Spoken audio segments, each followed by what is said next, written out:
All right, it's Tech Tip Tuesday number 7, part 2. If you're transitioning Word documents over to Google Docs, again, some of the formatting isn't great, and you might notice that as kids fill in boxes and answer questions, that it changes formatting and it makes the document larger, smaller, everything kind of gets jacked up. One way to control that is to turn the answer field into tables. Notice I've kind of done that here. I've inserted a table, and the way to do that is insert table and then decide what kind of table you want, how big it is. All right.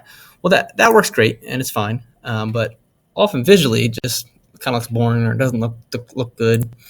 So for example, one thing you do, I want to have my 2 columns of my table labeled.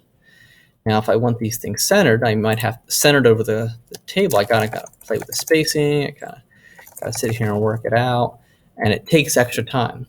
Well, one way to kind of cheat that is to actually make this text that's red, make that its own row. So let me show you. Insert row above. And again, I right-clicked in my existing table. I'm going to paste this text in here. And then paste this text in here. I actually love this little trick. I'm going to take this whole row, center on both, quick center. And then notice this little arrow that pops up. I'm in a table. This is unique to Google Docs. I'm sorry, rather this isn't in Word quite the same way. I hit the drop-down arrow and select my borders.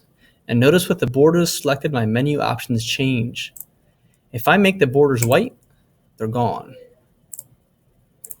So again, if I select both and select, instead of all my borders, just the bottom one, and make that bottom one black, now the formatting is lined up neatly and I'm all set to go.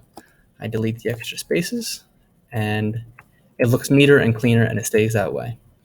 One thing you can do with student questions to keep them organized in your document is I often give the instructions only answer inside the box. Well, on a document like this one, the kids are confused. There's 2 boxes. Well, what if you do this and then again select all the lines, make them white. Mrs. Cooper, dial 6053, please. Mrs. Cooper, 6053. Select all the boxes, just the right side of each, and make them black.